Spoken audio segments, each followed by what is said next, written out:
replaced my DPF a month ago and now it's blocked again. Oh, bugger. Right, well, this is take 3 and it's the final take. I'm not doing any more. I'm on Ob Studio. It's about DPFs. If you don't know how diesel particulate filters work and how you can stop clogging them, I'll tell you everything. How they work, why they clog, and how you can stop clogging them. If you like this video, it's a live stream, but it's going to be available on the channel later on for viewing if you missed the live stream. I haven't enabled chat, unfortunately, so I'm not going to see any of your messages because I'm using this OBS Studio. The reason I've had to do 3 takes is because it's a bit difficult, and I didn't realise that when I show an image, I also need to enable the mic for every single image, I think. Well, that's basically how it was. So I was doing images and my voice wasn't coming through. So I've managed to do that, and it's took me only 2 days to get to this point, so I'm quite proud of it. So it's a bit like a teaching exercise. It's got a bit of a presentation for you, show you about how DPFs work, what they're all about, and then a couple of images, couple of videos, and some good diagnostic tips. So let's get straight into it and let's not mess around. So let's cut to this one now. I've made a little presentation for you, and I've done it on Keynote on Mac. Again, never used it before. Should be dead interesting. We're all learning. It's all learning experience. That's what I always teach people. So what is a DPF? A Diesel Particulate Filter. And I'm assuming if you're watching this, some of you know, most of you do. Some of you might not know because it is an open live session, so anyone can join it. Although I would encourage you to join the members area. There is 4 members at the moment. And in the future, when there's 100 members, let's say, well, when there's enough, I can do these type of videos just for members, $5 a month. You'll learn a lot. Where you're going to get this sort of cool stuff for $5 a month. So think about that, please, and join it. It'll make your life better, trust me. What's the primary function of a DPF? To capture crap. To stop stuff coming out the back. Stop your kids breathing it. Stop me breathing it. Stop you breathing it. PM, particulate matter.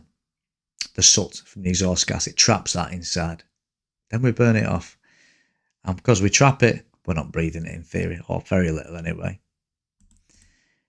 Legally required since 2009, but don't get me started on all those young pricks who are cutting them off. In Finland, it's a massive problem. 9 out of 10 cars I see with stickers on and all these bloody fancy alloy wheels. I can hear this like gurgling turbo whine from the back. I know, and I can smell it.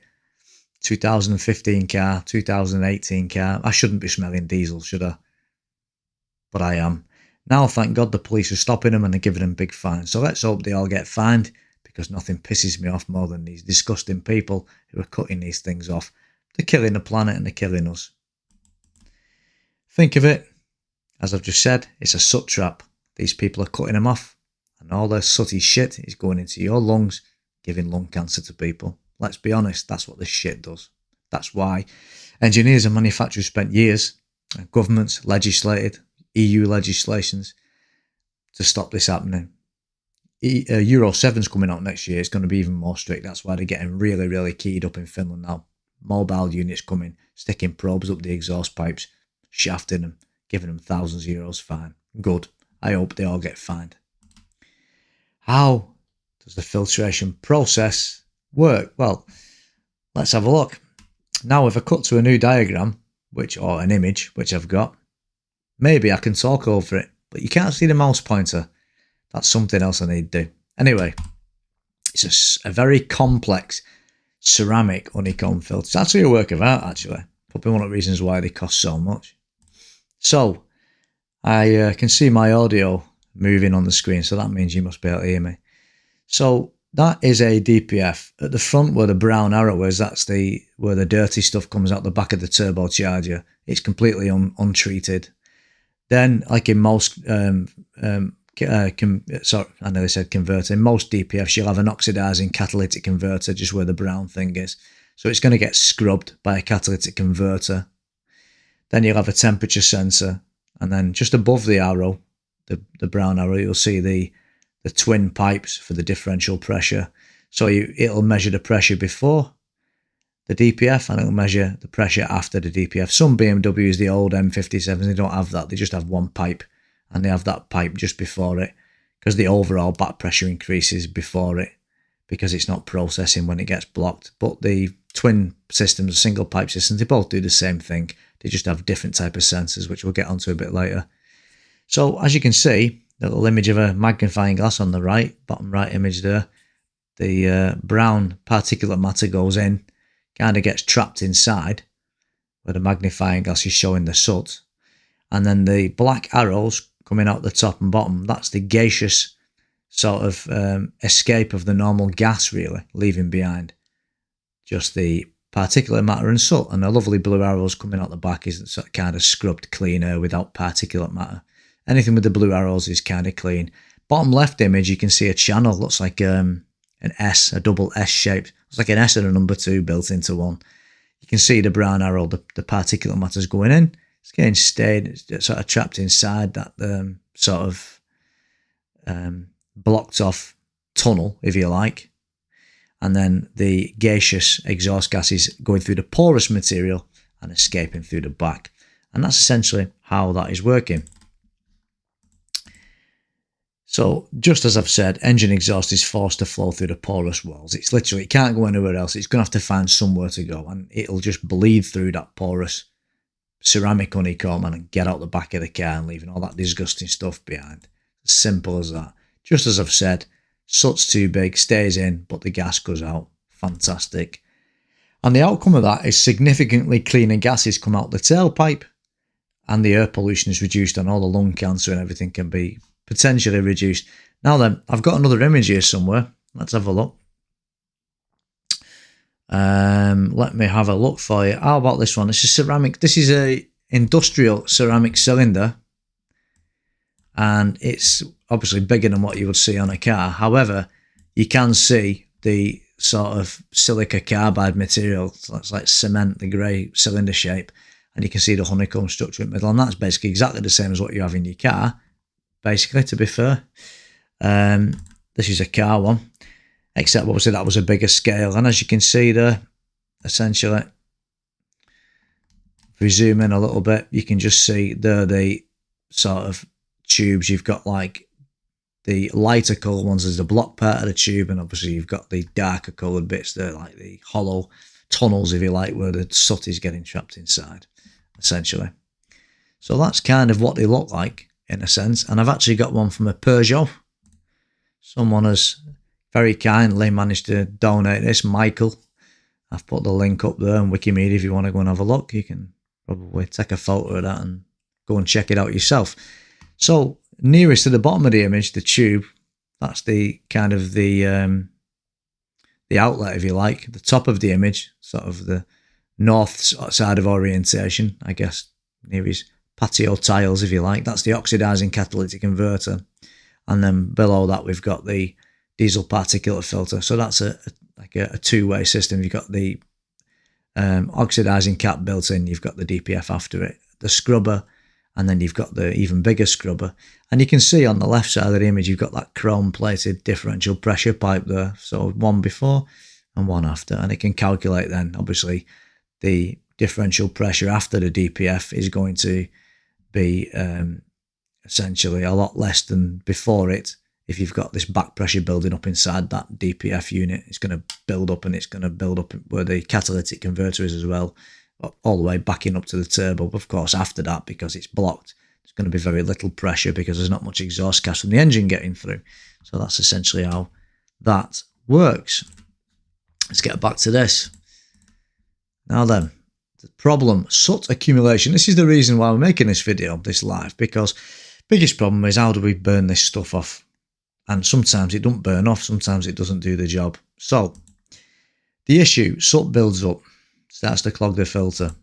Consequences, increased back pressure, reduced engine performance and responsiveness, of course. It's not going to go anywhere, is it? Reduced fuel economy. Potential engine damage if ignored. Well, yeah, it could damage your engine. They can melt, can't they, these things, when they get hot enough. The solution, it must be clean. We must clean the DPF. And that process, if you're new to cars, is called regeneration. You might have heard that term bandied around if you're not a mechanic or you're not into cars. That's regeneration. We're going to regenerate it back to not new, but original condition where it can flow gas again and everyone's happy kind of thing. There's different ways we do that. Now, this is the most common. This is when everything's supposed to be working on the car. Passive regeneration is the way. during ideal driving conditions. In today's sort of day and age, it isn't ideal anyway because there's that many cars. So if you're on a motorway, sustained high speed, high load, it'll do it. And it'll do it without you knowing. The exhaust temp will reach 350 to 500 degrees C, hot enough to slowly burn all that soot and particulate matter into a fine ash. It's the most efficient and seamless way to keep it clear, to keep the DPF clear. And that was the goal of the manufacturers, to have a passive regeneration system. But it don't often work. Usually, more often, active regeneration is kind of more common. Short, stop,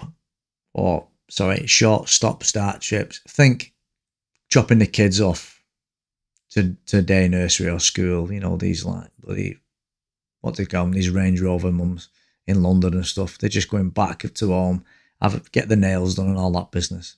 To pick the kids up at 3.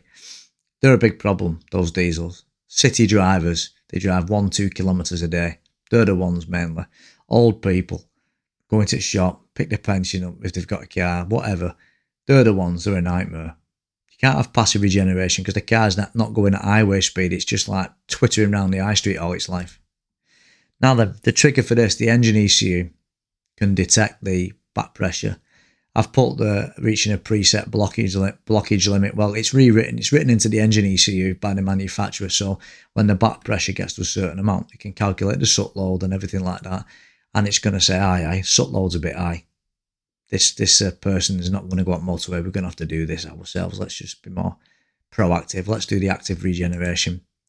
The ECU deliberately alters the engine timing and it injects extra fuel to raise the exhaust temp to over 600 degrees C, incinerating the soot. Now, how do you know this is happening? Well, many people know. I had a car with a DPF, and you know when it's doing it because, first of all, I had a 5 Series BMW F10 N47 2 litre, and my economy was 4.5 litres per 100 kilometres. But when it was regenerating, I knew because it was like 7, 8 for not long, maybe 20 minutes. And yeah, so you know, but look at your fuel economy. It'll go up. Believe me, it will. You'll hear the cooling fans come on, but you might not. Cooling fans running a change in NGN note. I made a mess there, didn't I, on keynote? Change in engine note, cooling fans coming on. You might feel some heat underneath. You might get out of the car after and that car will stink and exhaust will be going tick, tick, tick, making a tick noise and it'll smell hot. You'll know when it's doing it. If you know what to look for, you'll know it's been doing it. They're the two methods. Now then, what about the method that us mechanics are the most common? I would say the most common thing we see as mechanics, well, forced regeneration. Unfortunately, that's what we're doing a lot of. I'm doing a lot of these. So when it's needed, when the DPF light comes on, or in BMW, check control message, DPF, particulate filter problem, contact your nearest service partner or whatever, it means that the passive or the active have been unsuccessful because customers dawdling about in the car. Who performs this forced regeneration? Well, we'll get a Think tool, or we'll get ISTA, or we'll get any other type of launch, any type of scan tool, and we will use a service function there to perform a forced regeneration. But it doesn't always work. It depends how clogged it is. It'll force it to run in a specific way to initiate an high temperature regeneration cycle, either stationary or driving. Some BMWs you need drive, newer ones you can do it while it's stationary. But you always have to remember not to melt anything. Don't put an exhaust extractor on. It'll probably just melt it, really. So just stick it outside. If this fails, though, and they do fail, because said is like the back pressure is huge, which you'll see in the video in a minute, it won't work. It's too clogged. There's too much. It just can't burn it off. So you need to put on some stuff like JLM fluid. You'll see that shortly. Very good JLM fluid. Two-stage treatment. You put in the first bit to break it down, the second bit to rinse it through. It's fantastic. It works every time. On the car, just through the orifice of where the back pressure sensing tube goes. It's fantastic stuff. But they're the things really you need to do to avoid it. That was the point of the thumbnail, wasn't it? That you need to do these things, like not drive it like a ninny and just get up motorway and give it some boost every now and then. You know what I mean? There you are. Regularly take it for a skanked out motorway. 30 to 50 minute drive at sustained motorway speeds above 100 kilometres an hour. use the right oil. You'd be amazed. Some people are still using this supermarket bloody oil, Asda, Tesco Finest. Excuse me. Incorrect oil, full of sulfur and ash, crap stuff, can clog the DPF rapidly. So don't be cheap. Put proper oil in it. And heed warning lights. Most people don't. They, I'll go tomorrow, but then they don't. And then they frigging wonder why it's a 500 quid bill. Address any engine management or sensor related problems immediately. Like, an injector could have a leaking injector dribbling, putting too much overfueling all the time, more soot, clog faster, dodgy sensor can cause excess soot production and block it, all them things. So that's what you need to be careful of. So that's the end of that, essentially. A nice bigger view back to me. So we've looked at a few things there, haven't we? And what we're going to now look at is we're going to look at some common failures. Because a DPF can only regenerate if all the sensors, thermostats, everything that is on the engine is actually in good working order. So let's check out some common failures. So here we are, water pump. This particular vehicle we're driving at 80 kilometers an hour. It's an old video, this. And it's only 52 degrees C, and I think it was probably at 10 degrees outside when I did this. So at the end of the day, it should be at 80 degrees C. So that's your first clue. Second one is this. That's the gearbox or the automatic transmission thermostat. That can, believe it or not, that can cause things with DPF. So you should always check them things as well, because it can keep everything cold at the back end. It's not very common, but I've had a couple where they've been causing DPFs to keep regenerating over and over again because everything's staying a bit too cool, essentially. But the main thing is this 53 degrees is just really not a good thing. That's the main thing what you need to be wary of, essentially. EGR thermostat, these old ones here on top, M57 engines and stuff like that, they can cause things. They can cause a lot of issues as well. So thermostat's the main thing. Engine thermostat, no one ever thinks to change that engine thermostat or even this little mini thermostat.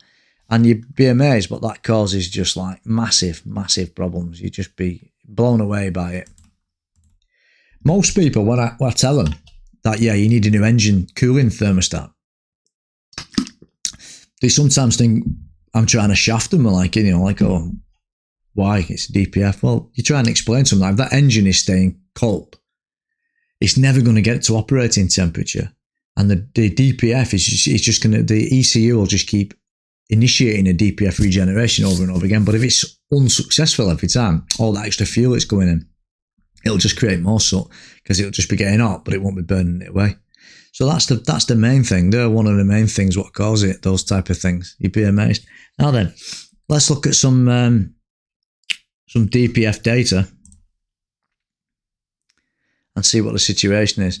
So this particular one now is at full RPM, 465 millibar. Now I'll just pause that. That's a huge amount, is that? I think the maximum on, say, this type of BMW engine is about 180 millibar. So you can see that is literally just, the first clue is, you've got a blocked DPF or you've got a faulty sensor or a blocked sensing tube. Let me just go back a bit in that video. So the back pressure idle is what? Let's call it 50 millibar. Now usually the maximum threshold is 30 millibar on, say, a BMW.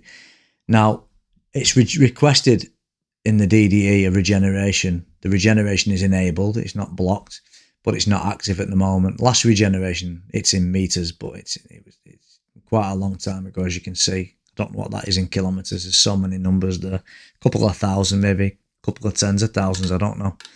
But it's not worked, has it, for some time, obviously. Let's go back to that. So, as I said, it's 50 at idle. It's nearly 500 at full RPM. That's ridiculous. The maximum at full RPM should be about, 180-ish. Here's the JLM stuff. So you put that little pointy looking conical probe into the orifice where the back pressure sensor tube goes and just connect it to that special application tool. And Bob's your uncle and Aunt's your fanny, essentially. It'll do everything. There you are. I'll just pause it. So you would take off that back pressure sensor, diesel particulate back pressure sensor, and you would just pull the hose off with it and connect an extension hose and squirt the JLM in, and you'll clean it good style with that, essentially. But that sensor, you have to be very careful that it's actually working, because it can give you false readings. That sensor there, it can give you a false reading. That I've had them where they go faulty, and that 465 millibar we've just seen, it might not really be 465. It might be not blocked at all. It might just be a dodgy sensor. So after the JLM, back pressure examination, force regen if needed, but sometimes you don't need to regen it. The JLM will clean it enough, you know. This is actually the same car. This is after I did it. Let's pause that video now. As you can see, we've gone down to 5 millibar. Fantastic. Last regeneration, 24,000 meters. What's that? 24 kilometers. I don't know why it was asking for another regeneration. It's a bit strange, but believe me, this car was working. As you can see, though, we've really gone right down there from 50 to 5, whatever.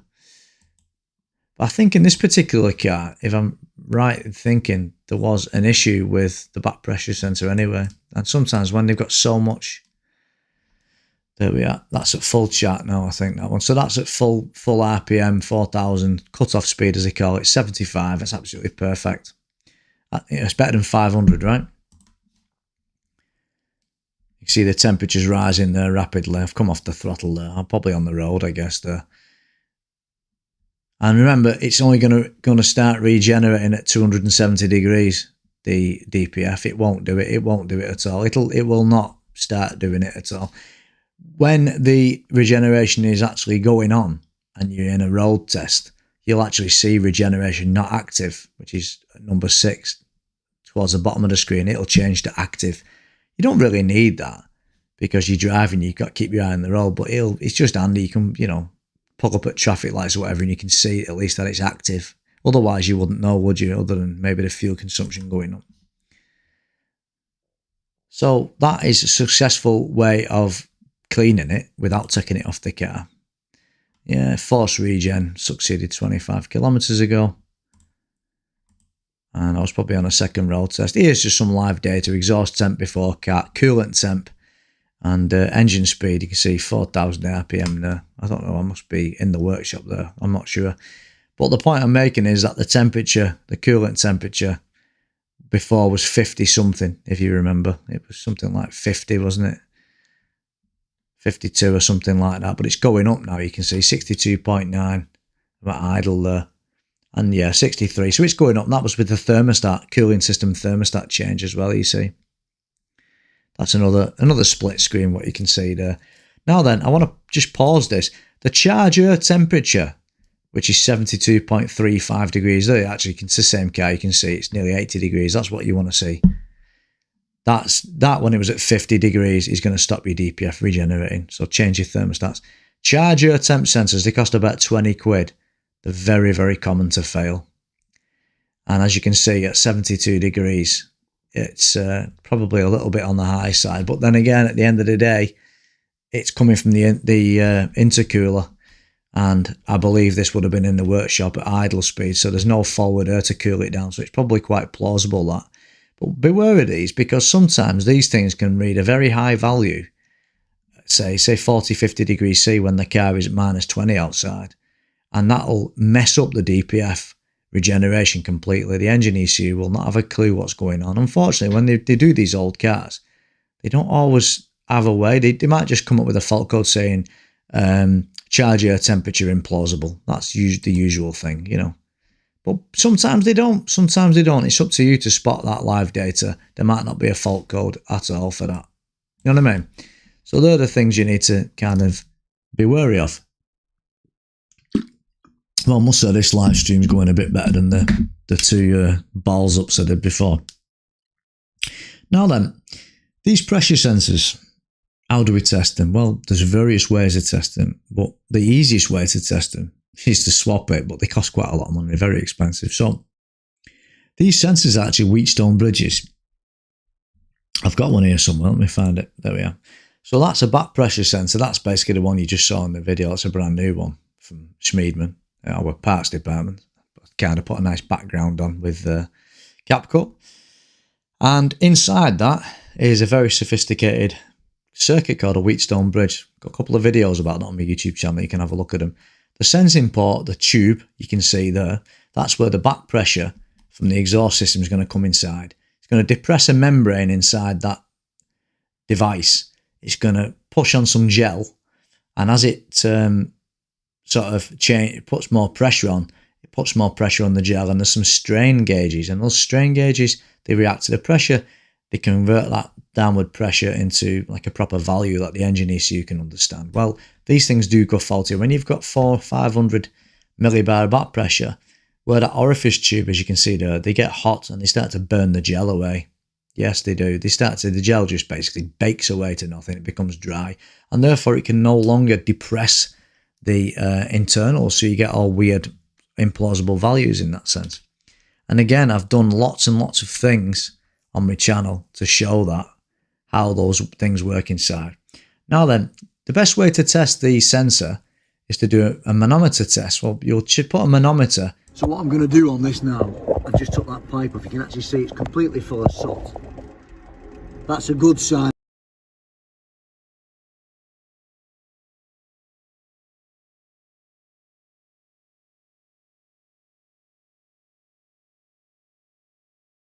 That's a good clue, that's absolutely full of soot.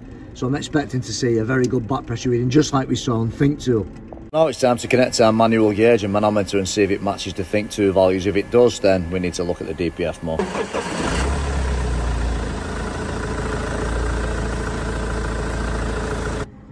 Okay.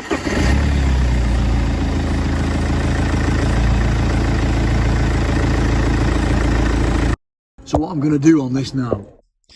Yeah, I didn't enable the microphone on that, sorry, so I couldn't do any commentary, and probably I spoke a bit over that video. But what I was doing there on that manometer test, in fact, what I can do is I can go back on that now, and I'm going to add a microphone. So what I'm going to do on this now, I've just took that pipe off. You can actually see it's completely full of soot. Yeah, so what I'm going to do, I'm going to go back on that image for a minute. I didn't put a microphone on. I want to pause that, and I want to make some comments about that. So it's going to be a bit quiet for a moment, so bear with me and I'll do it as fast as I can. So what I'm going to do on this now.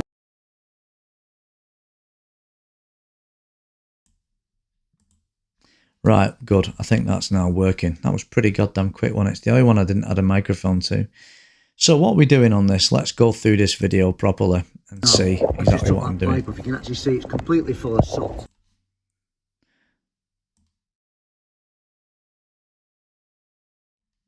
Right, 1 second. I'm going to turn the volume down. Sorry about this. It's my first proper live stream, so things do start effing up a bit, don't they?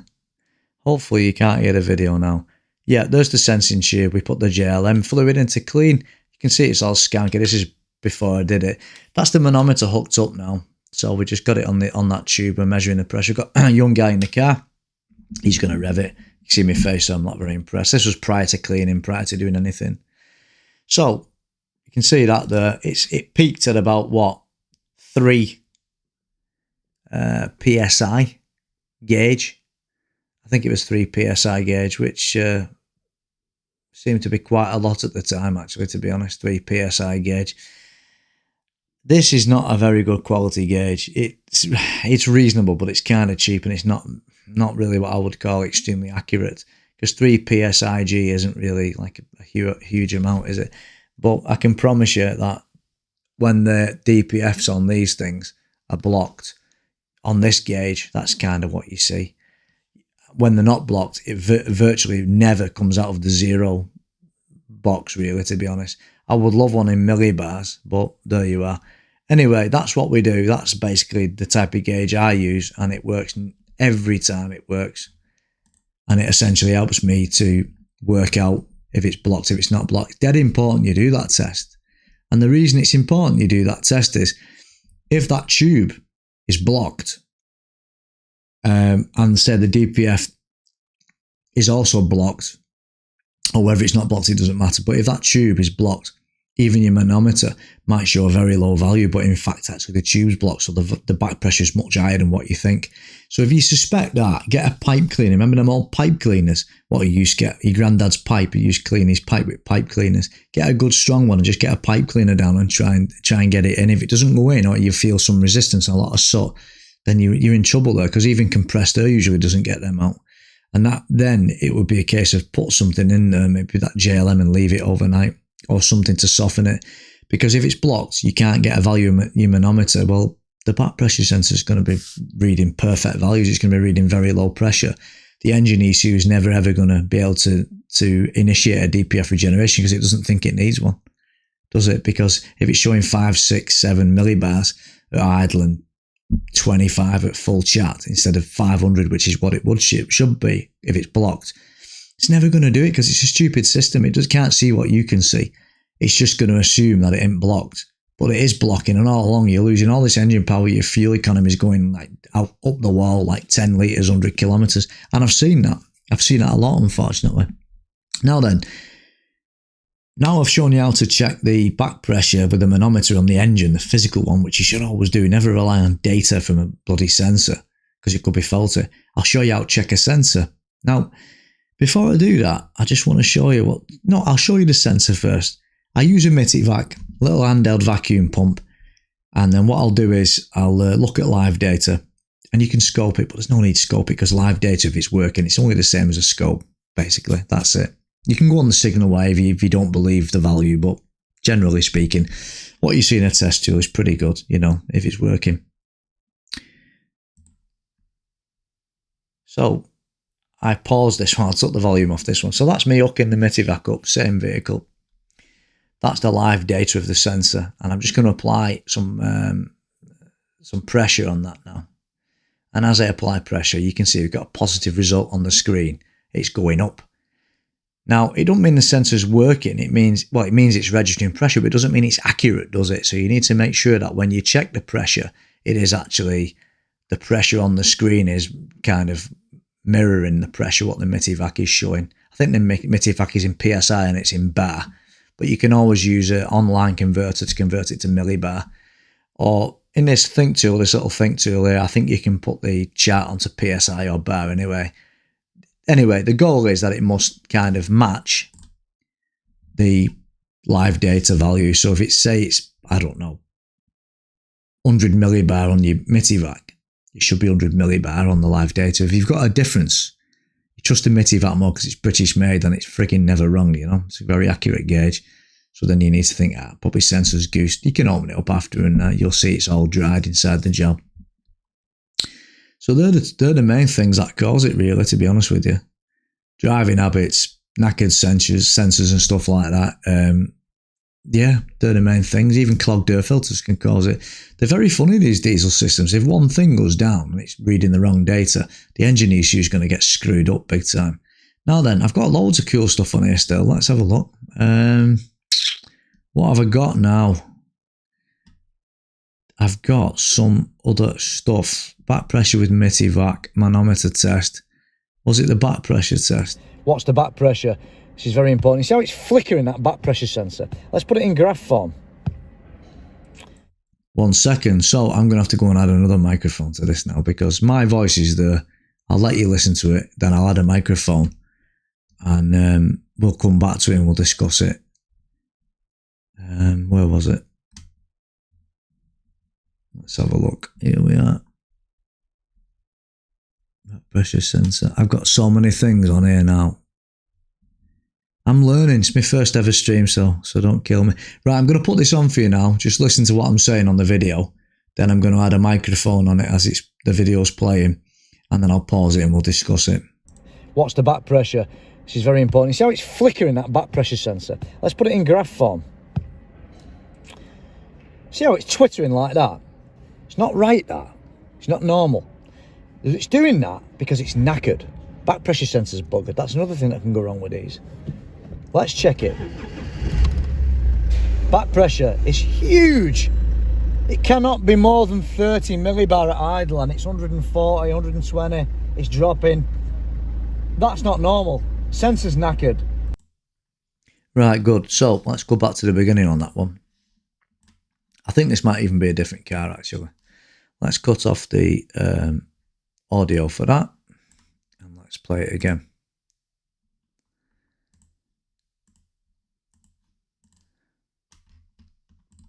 Well, looks like we've got a bit of a technical malfunction. You see all these people on TV now when they have these technical malfunctions. It's a bloody nightmare, isn't it? Right, is it working now?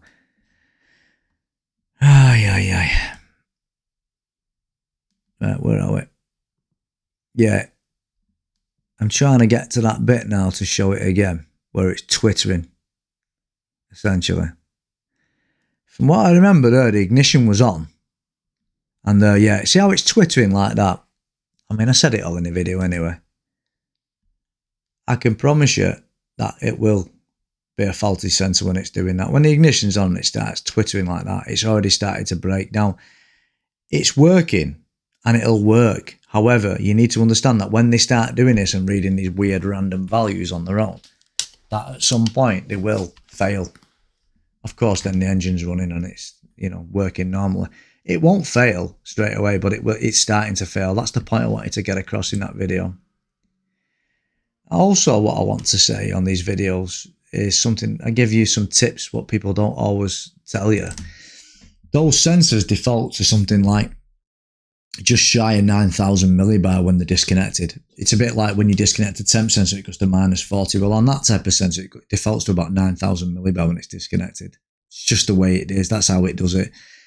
Occasionally, you might see one of them sensors when it's connected and it'll read 9,000 millibar. Well, I'm telling you straight, if you've got one of these in your workshop or your driveway and you see that, your sensor's goosed. Or you've got a wiring fault. You could have a wiring fault. Now, did I put that video in where I had a wiring fault? I don't know if I did, and probably I didn't really, because a couple of things I missed out really, unfortunately.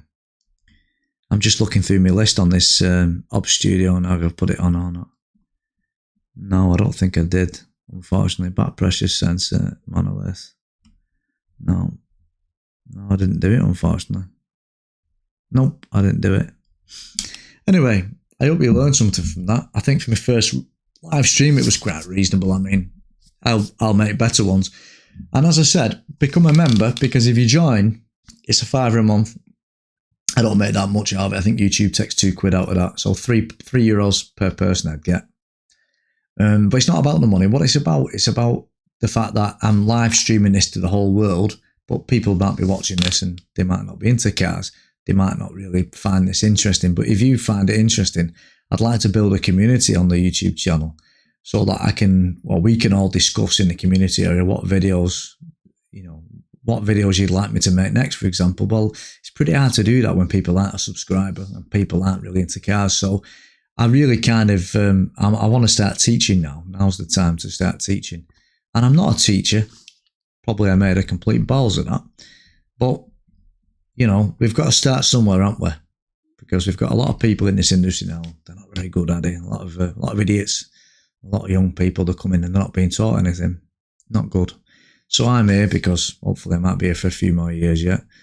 Before I retire, which I'm nearly 50, so I've not got that long in the game. I want to pass everything on. And I can only do that if I become quite noticeable on YouTube. And it's growing, but it's growing a bit slowly, unfortunately. As you all know, I can't do videos at work anymore. But I've got a lot of stuff, a lot of footage. Can make a lot of videos at home, that's no problem. But time with the kid is pressing a bit at the moment. I mean, it's currently, 11 o'clock at night now in Finland. I should have been in bed an hour ago.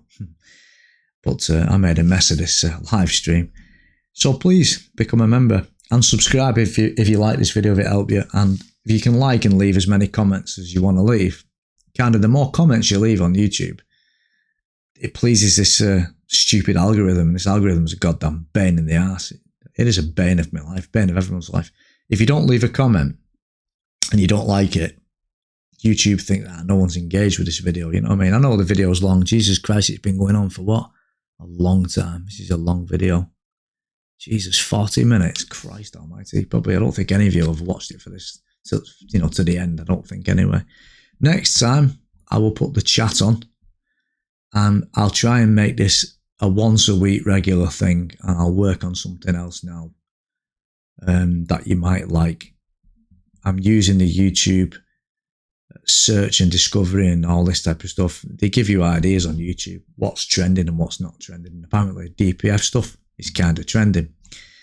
And I'll leave you with a fantastic video, which I did on VO3. A lovely angry old man with his dirty diesel, and then we'll end the stream. We'll see you all soon.